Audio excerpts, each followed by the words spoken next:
du podcast de sorcellerie.net. Mon nom est Dead Breeze et je suis en compagnie de Zelda. Allô Zelda!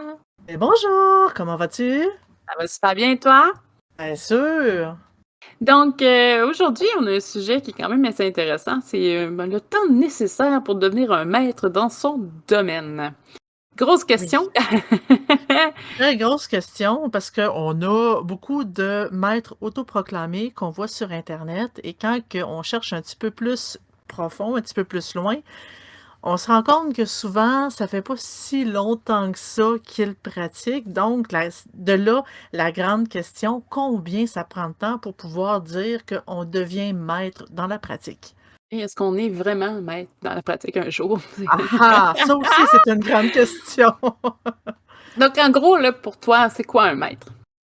Pour moi, un maître, c'est une personne qui maîtrise son domaine.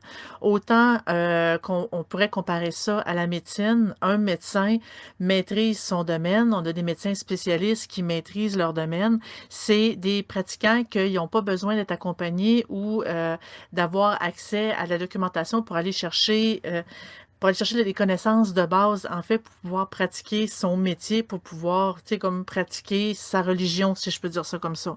Mhm. Donc, un maître, souvent, c'est celui qui apprend à des plus jeunes comment pratiquer et qui n'est pas tout le temps dans ses livres pour dire ah ouais, ça c'est quoi donc?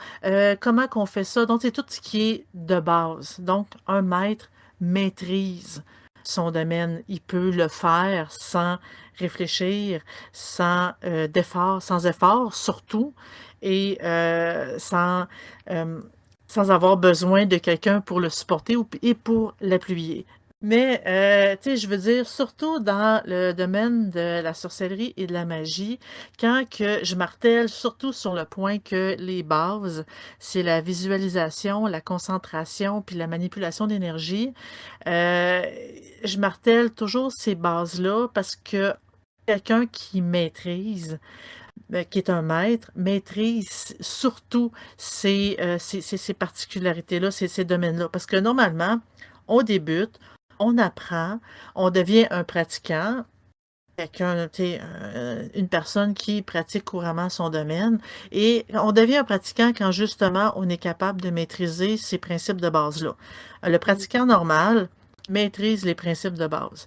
Quand que tu deviens un maître, c'est que justement toutes les connaissances, les principes de base, comment fonctionne un rituel, comment fonctionne la magie, comment fonctionne un sortilège et tout, ça, c'est tellement imprégné dans notre pratique et dans notre vie courante qu'on n'a plus besoin d'y réfléchir, ça se fait de façon naturelle. Comme un enfant qui apprend à marcher. Mhm. L'enfant, tu sais, comme il est débutant, fait qu'il a de la misère un peu à marcher, puis il est chambranlant un peu sur ses deux jambes. À un moment donné, il vient à maîtriser la marche, il court. Et quand il vient à maîtriser le fait de courir, il saute, il a toujours son équilibre. On peut considérer qu'il a maîtrisé la marche, il a maîtrisé la course. Parce que il fait sans même réfléchir. Aujourd'hui, nous, en tant qu'adultes, on est capable de marcher, de courir et de sauter sans y réfléchir, sans réfléchir à notre équilibre et tout, parce que c'est naturel, on l'a maîtrisé. C'est le même principe en fait, dans tous les domaines. Quand que, par exemple, un chirurgien vient faire une chirurgie et il le fait de façon naturelle sans vraiment y réfléchir, ben, on peut considérer qu'il maîtrise sa pratique.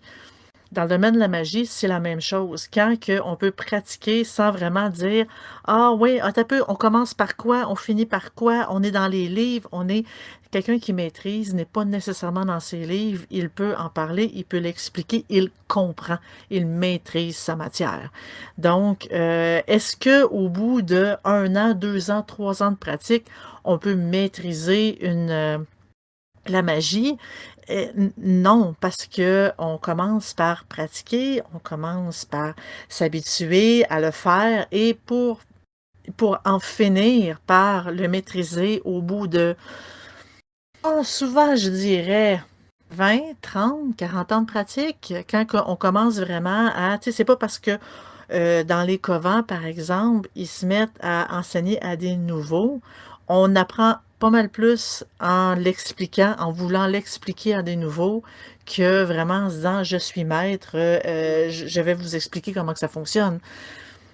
Tu sais, on apprend en voulant le montrer, mais tu sais, est-ce que ça fait de nous un maître? Non. Non, puis je pense qu'on est quand même en apprentissage longtemps, là, mais Très longtemps dans cette période-là. longtemps! Parce que Ben oui. en plus d'avoir à apprendre des bases, là, peu importe le domaine de prédilection, il y a toujours aussi, en vieillissant, on vient avoir aussi des convictions qui sont différentes, où on s'ouvre peut-être à des portes différentes, qui ébranlent un peu nos connaissances. Donc c'est pas tout coulé dans le béton. Fait que même si vous êtes pro Reiki, à côté, ça veut pas dire que vous allez pas avoir une certaine révélation au niveau de la pratique qui va être obligée de changer, au niveau de la manipulation d'énergie. Ou, je sais pas moi, en spiritisme, c'est une grosse quand même une grosse part qui peut être facilement malléable selon les systèmes de croyances que vous avez. Mais, de prendre, je sais pas, quelqu'un qui est, complètement, animiste, puis finalement, ça change à une autre religion, ça va tout affecter le système de valeurs. Fait que même là, pour le pratiquant qui se dit, maîtriser, par exemple, la communication avec les esprits, juste en changeant le système de croyance, ça marche plus, là. Donc, donc j'imagine que même si vous avez 30 ans de pratique, si vous avez pas une trentaine d'années de pratique constante Dans le même domaine? dans le même domaine, puis d'un autre côté, c'est un peu traître de dire qu'on est maître dans un sujet parce que ça donne l'impression aussi on est stagnant. C'est peut-être quelque chose que moi je trouve qui est un peu négatif en tant que tel. C'est pas, je dis pas que c'est mauvais de garder la même idée fixe. Je trouve juste que ça bloque peut-être d'autres idées qui peut-être seraient mieux ou plus adaptées au système de valeurs, croyances, etc.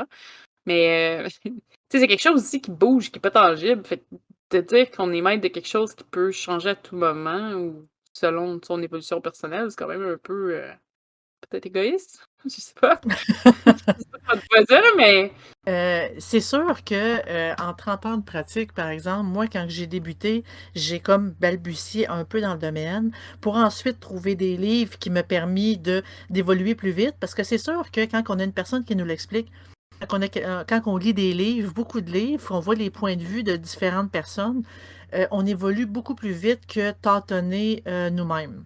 mmh Heu, c'est sûr que, tu sais, par la suite, en lisant, moi, je l'avais déjà expliqué que on m'avait initiée à la Wicca, ça m'allait pas du tout. Tu sais, c'est sûr qu'en disant que, tu sais, moi, j'ai une vingtaine, j'ai même une trentaine d'années de pratique, est-ce que je suis maître dans mon domaine? La réponse, c'est non. Je suis pas maître malgré que j'ai une trentaine d'années de pratique parce que justement, bon, au début, j'ai balbutié. Après, on m'a montré la Wicca, la magie blanche. Là, je voyais que ça m'allait pas du tout. Il a fallu que je lise beaucoup avant de trouver vraiment, mon domaine d'expertise, ce que je voulais me spécialiser à l'intérieur. Et là, malgré que ça fait 15, 20 ans que je suis là-dedans, je ne me considère toujours pas maître. Oui, je peux l'expliquer, mais comme, tout pratiquant normal peut expliquer sa pratique, peut expliquer des concepts, quand même, tu sais, comme de base et modérément avancés. Est-ce que je maîtrise ma matière? Pas du tout. Est-ce que je considère qu'on peut m'appeler maître? Pas vraiment pas. J'en suis non. vraiment pas là parce que moi-même, je ne maîtrise pas à 100% toute la pratique, tout le concept de manipulation d'énergie. Est-ce que je suis capable de le faire sans réfléchir et paf? Des fois oui, des fois non, mais c'est pas constant. C'est pas, des fois, j'ai besoin de me concentrer puis vraiment me concentrer sur le fait pour pouvoir l'envoyer. Des fois, ça se fait naturel, donc c'est pas constant, je ne le maîtrise pas. Et même encore là, quand que on commence à pratiquer, ça fait je sais pas combien d'années qu'on pratique, on maîtrise quand même un peu notre domaine, mais après, dans le domaine de la magie et de la sorcellerie, vient les spécialisations. On se Mmh. spécialise dans certains domaines, comme par exemple, bon, on pourrait se spécialiser en, tu sais, comme en nécromancie, on peut se spécialiser dans tout ce qui est appel de démons, on peut se spécialiser dans plus ce qui est, tu sais, comme les anges, la manipulation, l'appel des esprits. Tu sais, il y a vraiment beaucoup de spécialisations qui vient comme un médecin qui est médecin. Il peut être généraliste, mais il est médecin. Mais est-ce que le médecin généraliste peut faire des opérations à cœur ouvert? Ben non. On le laisse aux cardiologues, aux chirurgiens, on laisse ça aux spécialistes, aux personnes qui ont vraiment tu sais, dans tout le gros domaine, qui ont décidé de: «Moi, je vais prendre cette petite fenêtre-là et je vais être expert dans cette petite fenêtre-là». Moi, je verrais, tu sais, la magie et la sorcellerie à peu près dans les mêmes domaines parce que oui, c'est un concept qui est large quand on parle des principes de base, mais après on se spécialise dans une pratique bien précise, comme par exemple la Wicca. Pour se spécialiser, ben les covens, c'est parfait pour ça, mais c'est pas obligatoire non plus. Euh, tu sais, on se spécialise, puis après des années de pratique, parce que même dans un couvent, c'est pas après 3 ans, 5 ans qu'on devient le grand maître.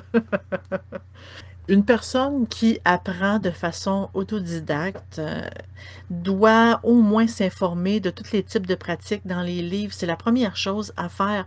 Plus qu'on lit de livres, plus qu'on lit, plus qu'on se documente, plus qu'on est apte à vraiment avoir une opinion, sa propre opinion de toutes les choses et de trouver vraiment sa voie. Parce que c'est pas parce qu'on nous montre quelque chose que nécessairement que c'est la voie. Il faut trouver sa voie. C'est comme, c'est léger comme nuance, mais c'est quand même très, très, très, très grand, Ah, c'est très important. large. C'est très important parce que justement, la voie qu'on va pratiquer, c'est celle qu'on va maîtriser et elle ne doit pas nous être imposée non plus. Si on ne se sent pas à l'aise là-dedans, on ne doit pas, tu sais, on ne doit pas se spécialiser là-dedans parce que on n'aura pas le cœur. Et une personne que, tu sais, on travaille par exemple pour amener du revenu à la maison pour payer nos choses, ben on amène, on travaille à temps plein, on a des enfants, on a une famille, on a, tu sais, comme des activités, et toutes ces choses-là se fait en dehors de notre pratique. Donc non, on ne peut pas pratiquer 24 heures sur 24, 7 jours sur 7. On pratique vraiment dans des moments précis et le temps qu'on met à la pratique, moins qu'on pratique, en fait, plus longtemps ça va prendre pour les maîtriser, pour en devenir maître. Donc, c'est pour ça que, idéalement, pratiquer, faire de la méditation, pratiquer sa concentration et sa visualisation au moins une fois par jour, ça accélère ce moment-là où est-ce qu'on va tu sais, finalement maîtriser pour en devenir maître. Parce qu'une personne peut faire 50 ans dans la pratique et rester quand même au niveau débutant. Parce que la seule chose qu'elle a fait, ben, elle n'a jamais pratiqué, elle a lu un petit peu, mais elle fait simplement, elle fait toujours et encore, encore, encore les petits rituels de base de peur d'aller plus loin. À un moment Et donné, il bien faut sûr. oser. Il Mmh. faut oser. Il faut aller plus loin, il faut avancer, il faut apprendre, il faut... En fait, même en tant que maître, c'est pas parce qu'on est maître que nécessairement on peut s'asseoir sur ses lauriers puis que tout est fait, tout est terminé, que tout est beau et on sait tout. On ne sait jamais tout et on doit toujours continuer à apprendre parce que des fois, un simple petit livre peut tout remettre en question, nos connaissances, et nous permettre de voir les choses de façon différente, de façon nous éclairer, en fait, nous illuminer sur certaines choses. On peut s'intéresser à d'autres sujets, à d'autres pratiques, sans nécessairement les pratiquer, mais la connaissance, il n'y a jamais de limite à ça. Et on devient maître, on s'assoit et bon, maintenant, je vais vous enseigner, je vais tout vous montrer, je sais tout. Mais je pense qu'on Et devient des éternels étudiants dans oui, l'ésotérisme. Je pense que c'est puis d'accepter ça, c'est excellent, là. Je veux dire, moi, je peux pas j'ai pas une pratique qui peut se faire tous les jours. J'ai des choses qu'on peut faire tous les jours, mais pas, mettons, au niveau spiritiste, là. Ce serait pas recommandé, là, mais, parce qu'à un comment moment donné, devenir heureux tous les ça jours. devient dangereux, puis ça va se jouer dans la tête, là. Je veux Ben dire, veux oui. pas, c'est pas quelque chose de de recommandé non plus, on fait pas ça. Mais, c'est bon d'avoir une pratique une fois de temps en temps, ça, y a pas de problème, là. Mais, il y a d'autres choses qu'on peut faire pour s'améliorer en attendant, c'est pas c'est pas un souci. Mais je pense que d'accepter qu'on sera peut-être jamais maître de Mhm. sa section, son intérêt, puis tout ça, de sa pratique en tant que telle, c'est une bonne chose en soi, parce que ça veut dire que vous êtes prête à accepter que peut-être que vous avez pris un chemin un peu, peut-être un peu plus sinueux, peut-être que vous avez fait des erreurs, puis vous avez besoin de vous corriger, puis peut-être, tu sais, c'est pas parfait, puis c'est correct. Moi, je pense que j'aurais peur de quelqu'un qui se déclare maître puis qui a dit qu'il a jamais eu de problème avec, de la sorcellerie, par exemple, là, qu'il a tout fait, puis tout a marché, puis que ça a jamais été négatif. Moi, je me disais: pour moi, il a juste rien fait, là. Je veux dire, Ben, c'est souvent, il y a certaines pratiques qu'en le faisant, en fait, en voulant aller trop vite, sans se protéger, on peut finir par, s'imaginer des choses et littéralement devenir fou.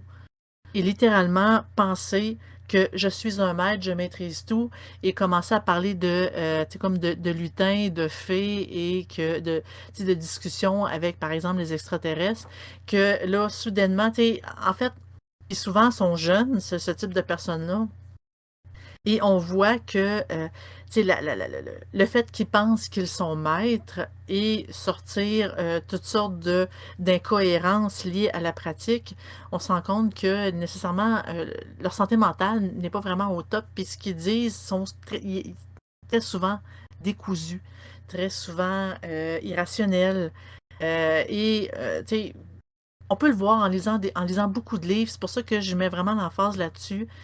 Qu'est-ce qui est la normale, en fait? Qu'est-ce qui est le standard dans le domaine de la pratique? Parce que quand on lit beaucoup d'auteurs, on se rend compte qu'il y a beaucoup d'éléments qui reviennent, peu importe la pratique, peu importe le niveau, il y a des éléments de base qui reviennent.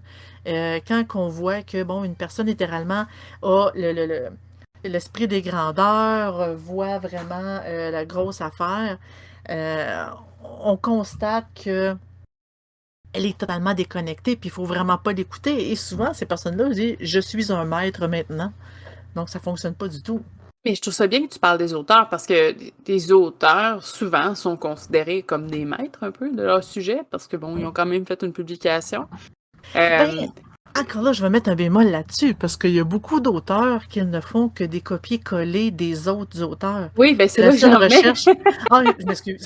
Non, mais c'est correct, t'apportes un super bon point, c'est là que je m'en allais, c'est que oui, il y a beaucoup, beaucoup de copier-coller, déjà là, mais il y en a beaucoup qui font un peu n'importe quoi aussi. On en parlait un petit peu plus tôt hors onde. Il y a des auteurs, là, je les nommerai pas, là, mais il y a des auteurs qui ont fait des livres sur tous les sujets qu'il n'y a pas en ESO, là. À chaque fois que je cherche un sujet différent pour des fiches, par exemple, le nom de cet auteur-là va revenir. J'ai des auteurs peut-être comme par exemple Scott Cunningham. Scott Cunningham, il y a vraiment un nom. Scott Cunningham. Ça me fait penser à Scott Sterling. Euh, c'est des, c'est de l'humour.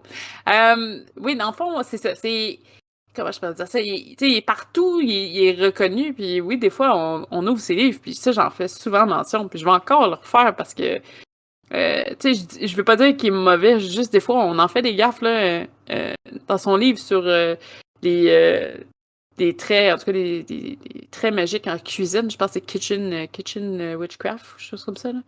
Ou les plantes, là. Non, je pense que c'est Kitchen. Euh, sur tout ce qui est culinaire, whatever, là.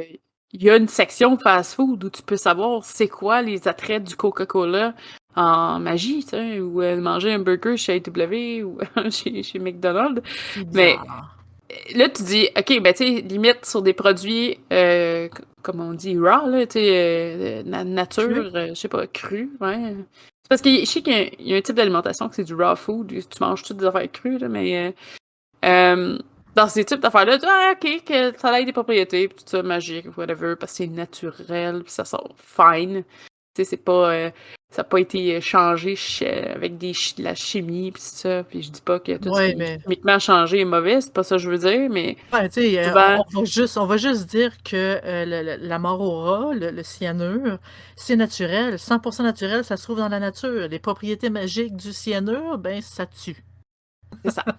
Non, mais en gros, c'est ça, c'est pas nécessairement mauvais. Je dis pas qu'il y a tout non plus, mais Mm. tu sais, c'est normal de savoir qu'une banane, ben, la culture du monde entier, il y a des propriétés, tu sais.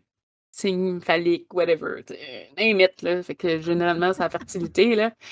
Euh, Ben, tout il va avec le simplement parce feeling, hein. que, ben, tout simplement parce que quand on regarde une banane, ben, les esprits les plus mal tournés peuvent Eh oui. penser que, tu sais, Et voilà. Mais en gros, ce que je veux dire, c'est que oui, il y a beaucoup d'éléments que fine, là, c'est comme une espèce d'attribution générale ou culturelle de tout ça, mais que le Coca-Cola ait des propriétés pour le couple, je sais pas, je pense que c'est ça, le couple, la fertilité, là. C'est un peu étrange. c'est Est-ce que, bizarre. tu sais, est-ce que je peux dire que Scott c'était quelqu'un qui était peut-être maître de son sujet. Je te dirais, il a quand même publié beaucoup. Il était quand même conscrit dans ce qu'il faisait. Il est quand même bien reconnu. Moi, je l'apprécie pas nécessairement, mais je sais qu'il est quand même aimé. Ouais, mais Euh, ta pratique n'est pas la Wicca non plus. non, mais ce que je veux dire, c'est, tu sais, oui, il était quand même aimé, mais lui aussi, il en fait des gaffes aussi, là. Tu sais, je veux dire, moi, je trouve que c'est majeur comme gaffe, là, mais tu sais, ça l'empêche pas que, tu sais, il connaissait quand même son sujet, là, mais il allait au feeling, puis c'était correct. Lui, pour lui, ça avait du sens. Moi, ça n'en a pas, mais il- c'est pas parce que c'est en livre que c'est 100% parfait, là. Mais non, mais Euh, on appelle ça aussi le syndrome du yips. ouais. Juste un exemple, dans le monde professionnel, par exemple, je parle de Tiger Woods. Est-ce que Tiger Woods fait toujours des bons coups au golf? Non, des fois il se trompe, des fois il fait un coup de débutant, des fois, tu sais, c'est pour ça qu'on appelle ça le yips. C'est il se trompe, il fait un mauvais coup. Un débutant ferait mieux, mais ça nous arrive tous de nous tromper. Autant qu'il y a des auteurs qui font la même chose, autant qu'il y a des maîtres qui disent une information, puis après qui se rétractent pour dire oups, yips, j'ai fait une erreur, c'est pas vrai ce que. Tu sais, je me suis littéralement fourvoyé sur ce que je viens de dire.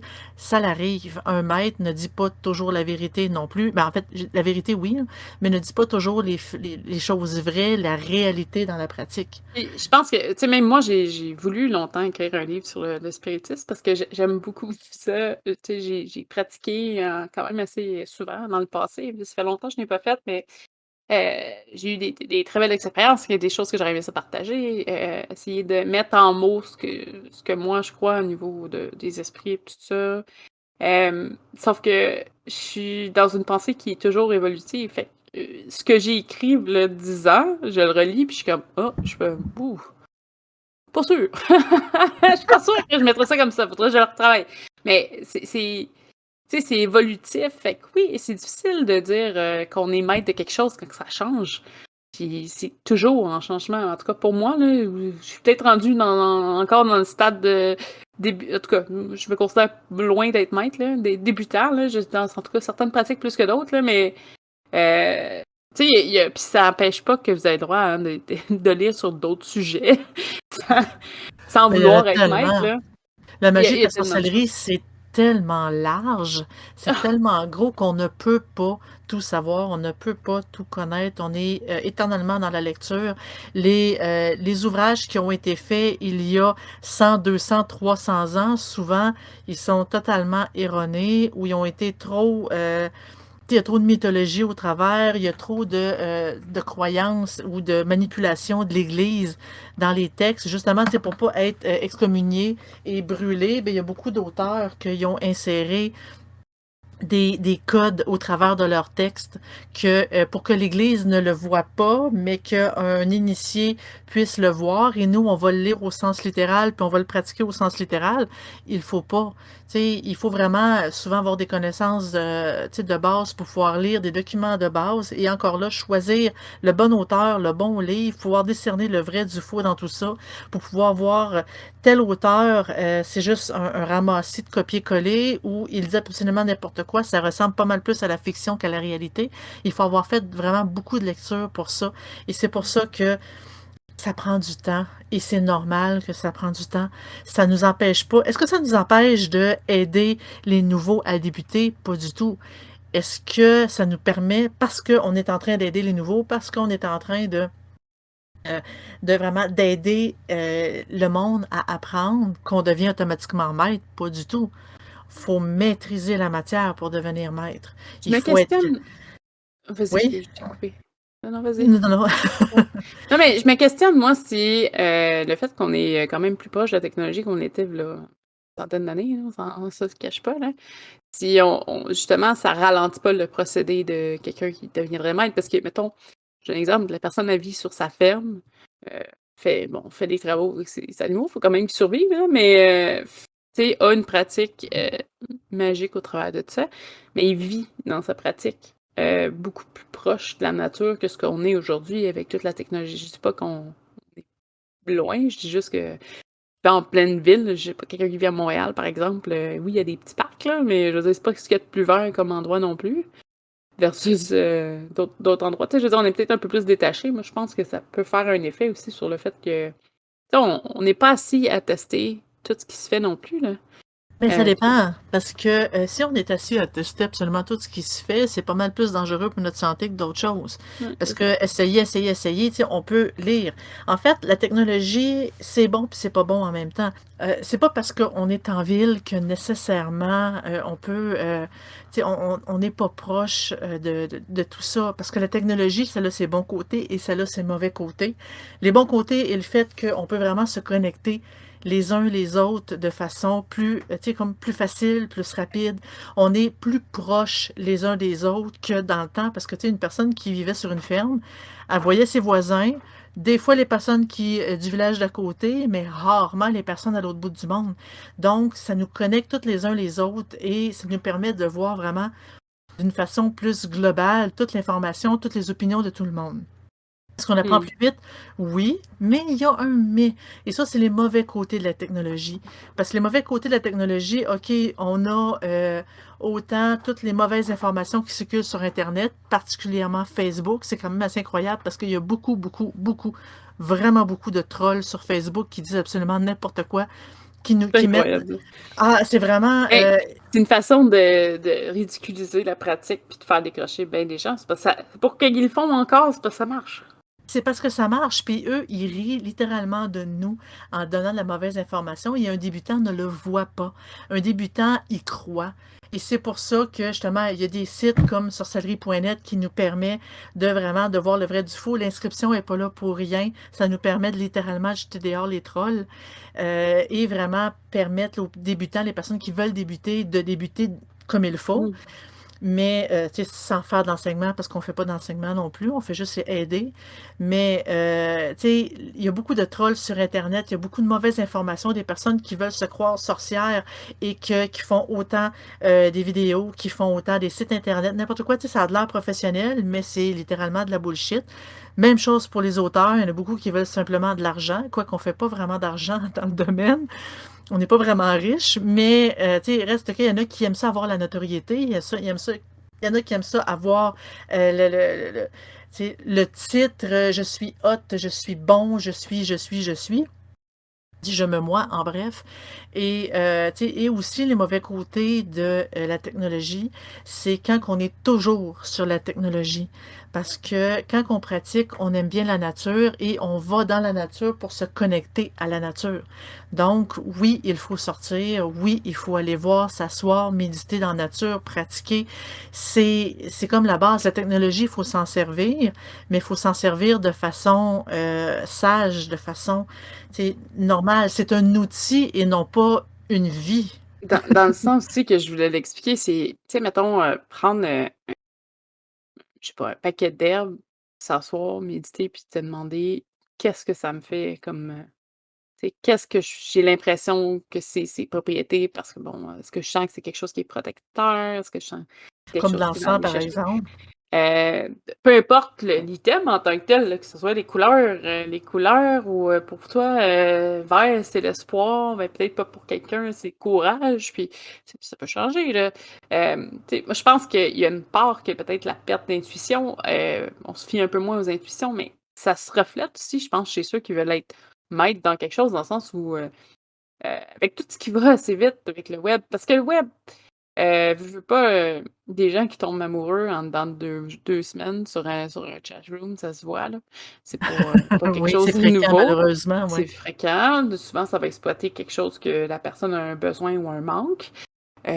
Dans l'occulte, souvent, puis c'est pas nécessairement applicable à tous, mais il y a souvent une partie où est-ce que la personne elle a un manque, peut-être qu'elle a besoin de ressentir qu'elle a du pouvoir ou qu'elle a un contrôle ou quelque chose comme ça, parce que c'est pas tout le monde qui arrive dans le domaine associé en disant: «Oui, je veux faire du bien autour de moi, puis honorer, dame nature», là, c'est il y en a que c'est: «J'aimerais ça que mon ex, elle meure dans un accident d'auto, comment je peux faire ça?» Tu sais, je veux dire, il faut penser qu'on n'est pas les seuls, tu sais, on n'a pas toutes des bonnes pensées dans le sujet non plus. Après, en étant sur le web, comme qu'on est habitué, par exemple, quelqu'un qui est habitué de tomber amoureux en 2 semaines, bon, ben, fouille sur le sujet, puis là, oups! Hein, il a lu 2 livres sur la démonologie. Peut-être pas même pas complet les livres, mais il a lu au moins une page Wikipédia sur, démons ou un truc comme ça. Fait que là, automatiquement, il devient démonologue. Ça marche pas tant que ça. Souvent, ces personnes-là, on les remarque facilement parce qu'ils ont souvent un discours qui se déroge de rien. Parce que bon, ils ont appris la fiche de, je sais pas moi, Asmodée ou peu importe là, par cœur. Peu importe le Puis, démon. peu importe, il a appris quelque chose par cœur, puis si ça déroge un peu, c'est comme non, ça existe pas. Ça se peut pas. Ouais.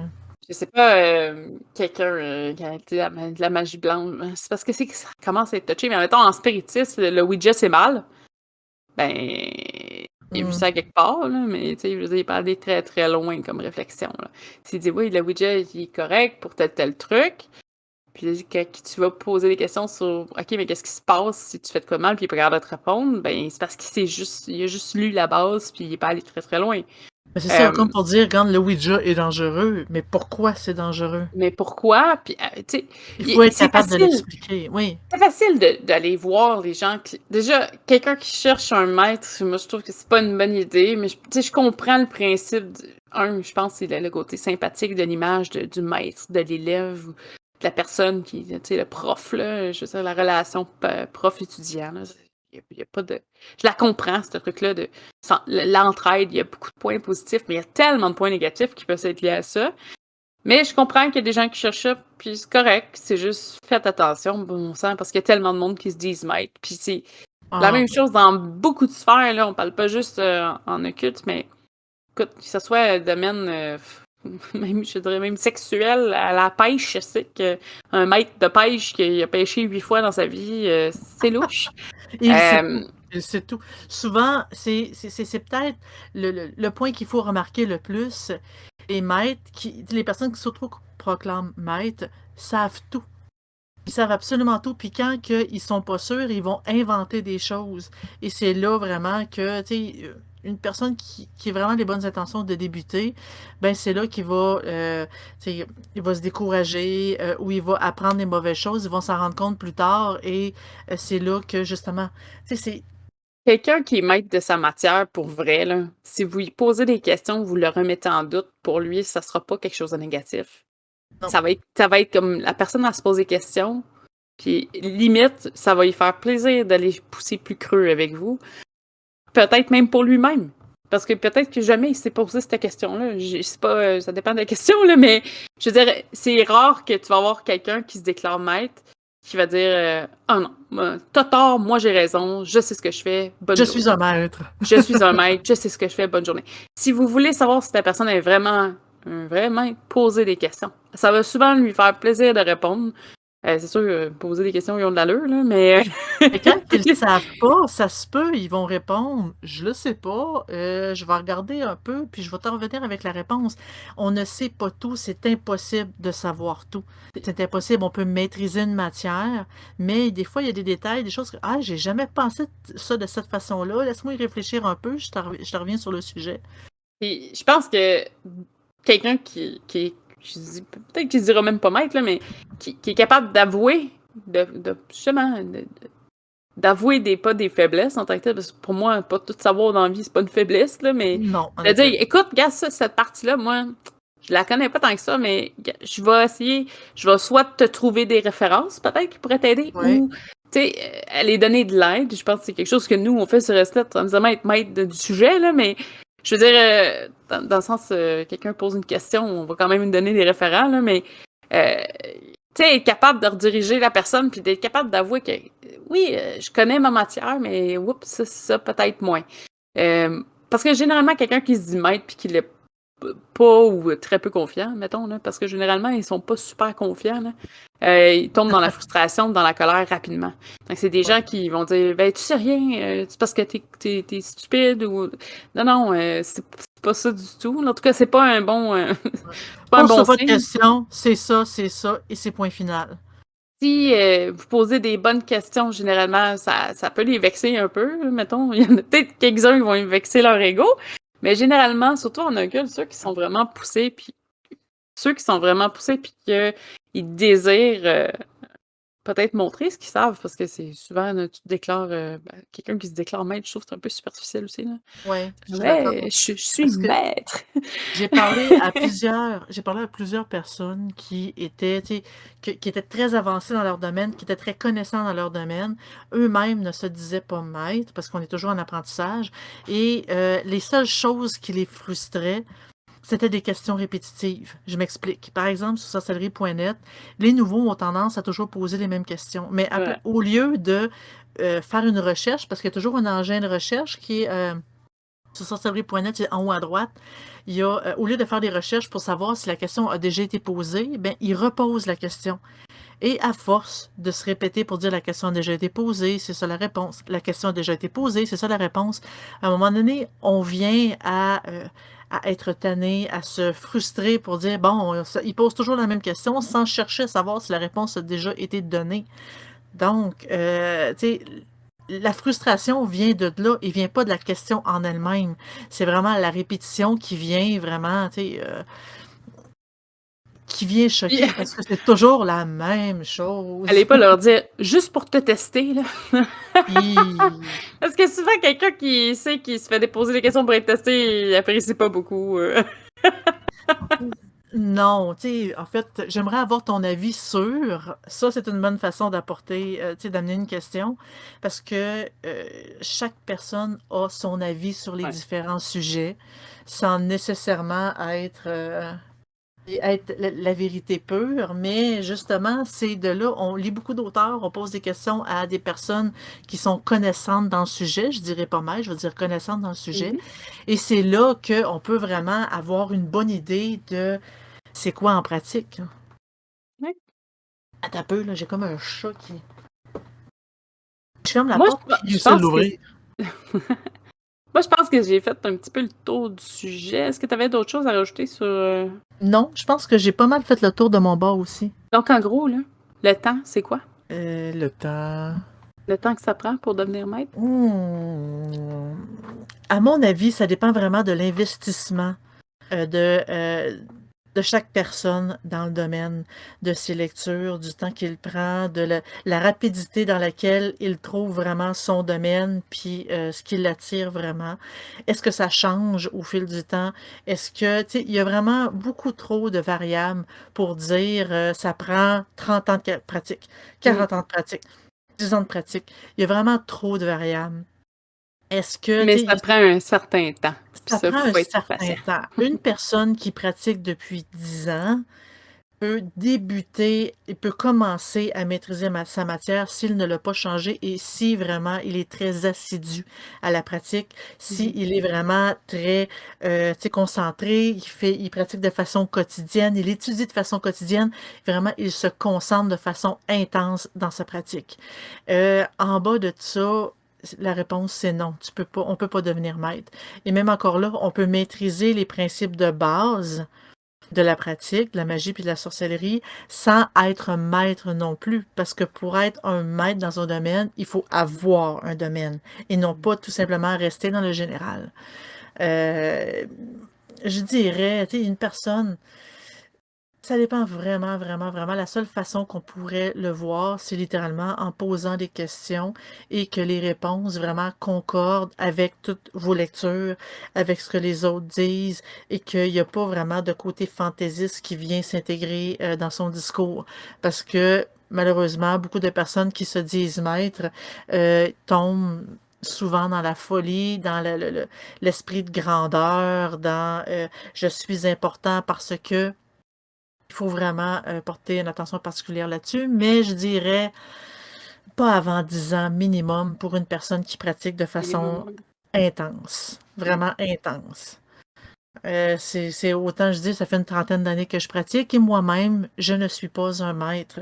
Je continue toujours à apprendre, j'améliore mes pratiques et non, ça m'arrive de ne pas pratiquer à tous les jours. Je devrais, je le sais très bien. On devrait tous On a, pratiquer au moins quelque oui, chose tous les jours, mais mais on a on a tellement nos de vies, on a les ouais. familles, on a notre travail, tu sais, pour amener les revenus dans la maison. Tu sais, Idéalement, oui, mais non, je ne pratique pas tous les jours. Donc, même si ça fait une trentaine d'années, non, je ne suis pas un maître dans ma pratique. Mais oui, j'en connais quand même beaucoup, j'ai lu beaucoup, je me suis informée beaucoup, j'ai pratiqué. Donc, j'ai de l'expérience. Et elle est là la nuance. J'ai de l'expérience. Je ne suis pas Mmh. maître. Donc, tu sais, on peut poser des questions aux personnes d'expérience. Ils vont nous répondre, ils vont nous aider, mais de là à dire apprends-moi à pratiquer, Ah non, c'est c'est ça. tout autre chose. Parfait. Prochain podcast, c'est comme ça va être, mon Dieu, ça va être décalé, là, mais pour les c'est parce que je m'allais dire: «Ça va être la semaine, puis ça va être l'Halloween», mais non, ben, ça Non, va l'être pour les les Patreons, Patreons. Ouais, c'est vous allez avoir un petit peu en retard, mais ils auront un petit, podcast intéressant qui va être sur, Satan et Lucifer. Ouh! oui, j'ai OK. hâte, il y a tellement Oh d'informations. oui, on va avoir beaucoup de travail cette semaine à faire. Mais sur ce, moi, je vous souhaite une excellente semaine, puis on se revoit la semaine prochaine. Merci d'avoir été là. Merci Bye! beaucoup, bonne semaine.